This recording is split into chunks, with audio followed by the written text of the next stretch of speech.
Okay, let's talk about the vital center and what that means. There's actually been AP essays about this. The vital center, essentially, and we're right here if you can see it. The vital center talks about the fact that in the end, these presidents, whether it be Truman or Nixon or Kennedy or whoever, that they represent the middle of America. Whether that's good or bad, they represent the middle of America. In the middle of America, whether it be Democrats or Republicans in this era, essentially held on to three main ideas. Number one, everyone was anti-communist.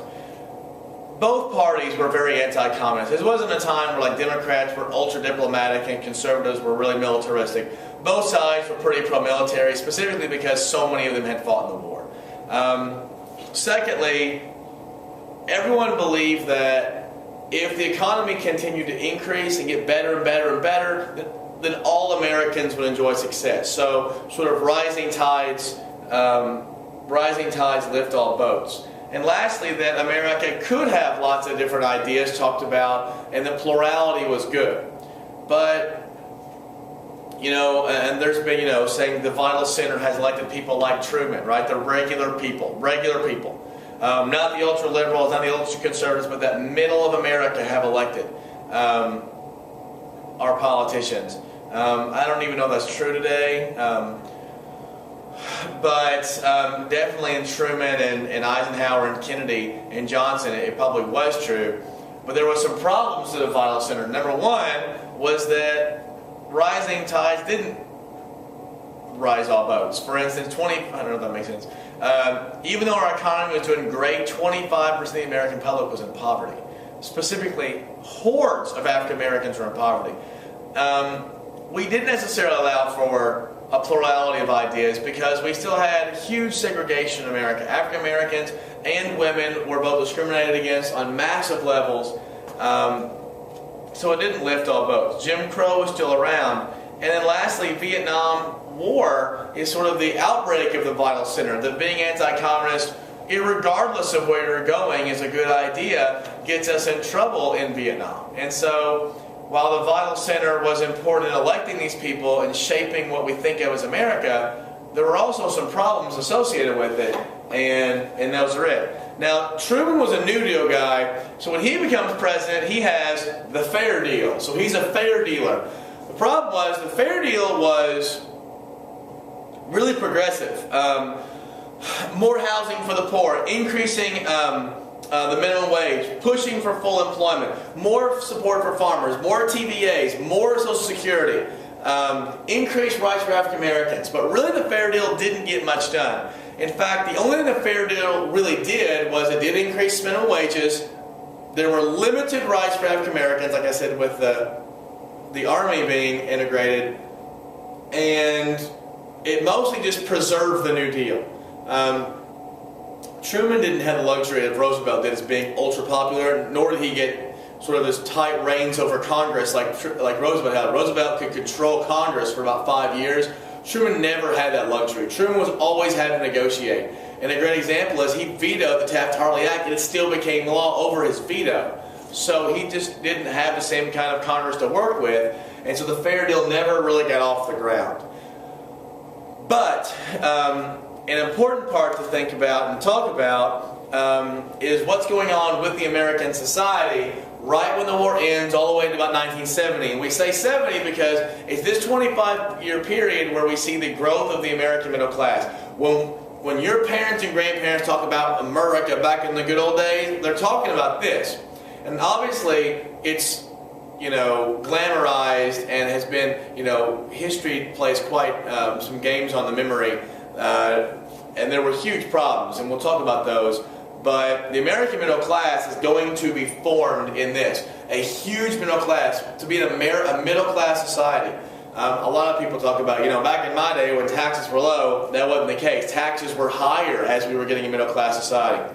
The ultra-rich didn't make that much more percentage-wise than the middle class guy did compared to today, where the ultra-rich make thousands % more than the middle class does.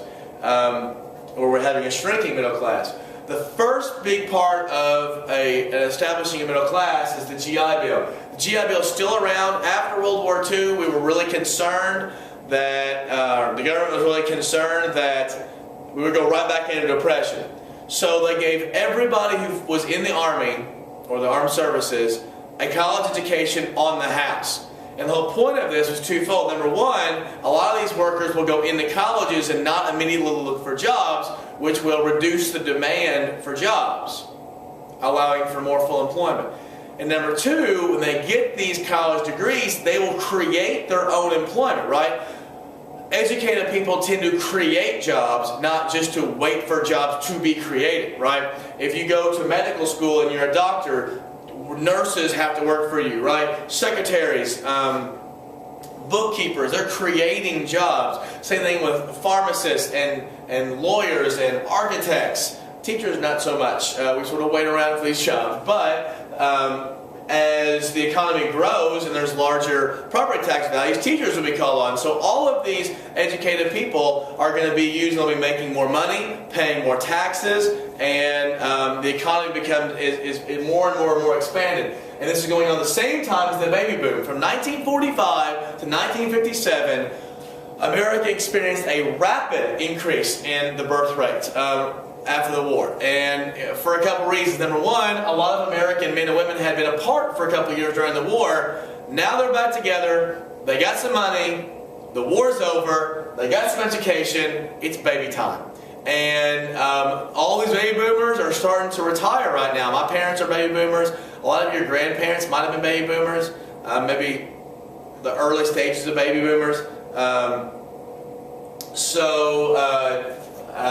A lot of people, we're going to talk more about this when I come back, but a lot of people, the baby boom was incredible because you created this huge middle class for America. These kids enjoyed things they had never enjoyed before. They enjoyed pocket change, and they enjoyed going to buy their own stuff. I mean, these are parents who were in the war and they were in the Great Depression. They had nothing, and now their kids have money to go buy, radio players and go to concerts and have cars of their own. I mean, this is a new time. This is mass consumerism.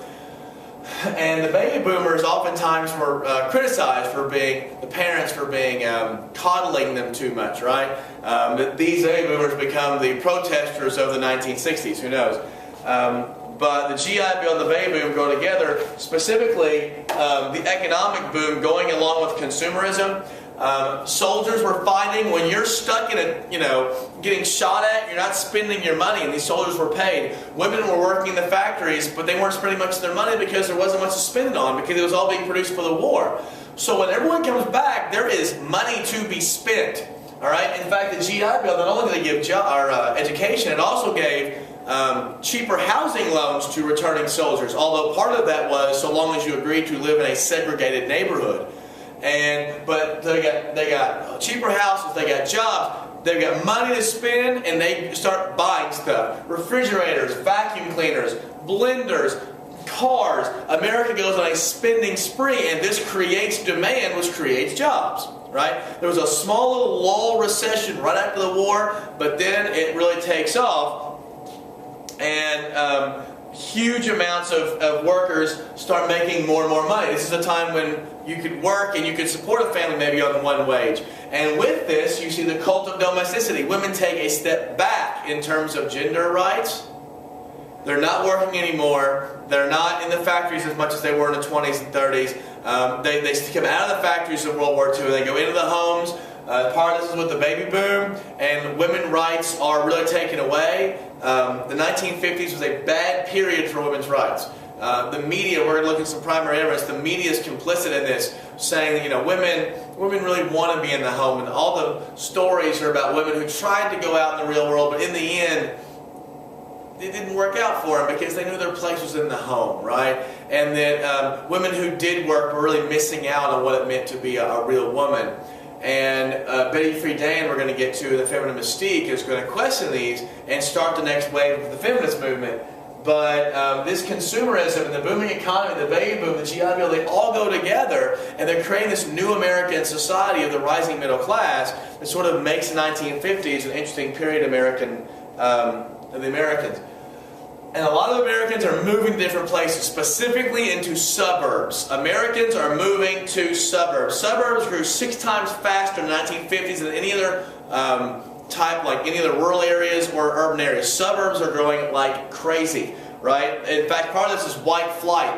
Whites leaving urban areas to go to these nice, clean, segregated neighborhoods, clean parks and schools, getting away from, any kind of minority group or ethnic group that might be different. So we see more segregation happening during the 1950s, and part of this is a result of an economic boom. The economic boom tends to be just for white people. It's not spread across American society. African Americans are even more disproportionately poor because a lot of these rights were not passed on. A lot of the jobs were passed over, and this is going to spur the civil rights movement in the 1950s and then on into the 1960s.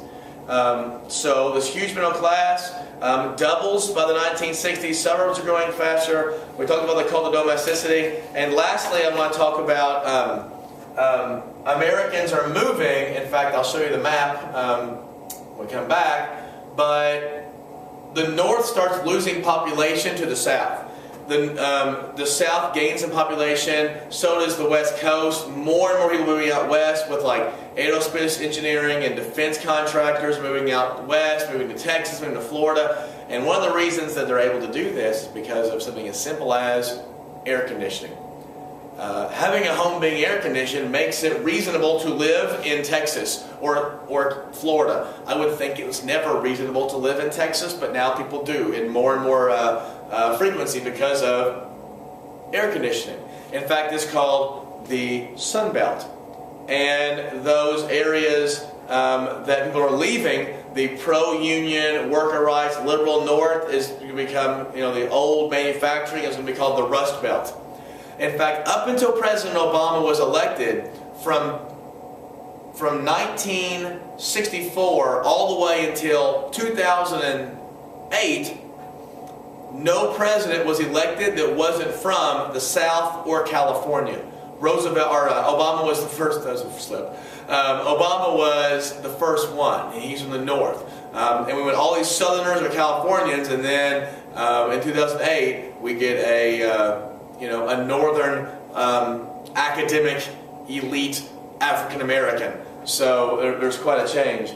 But this is sort of on the move, and then that is going to be the summary. So those are your 3 videos. Make sure you've taken notes because we're going to start. I'll probably review with you and add to it, but you need to know these things, and you should have some time in class, and Henrietta's due today. Turn it in the box. If you're not done, you can use some of this time to finish it up.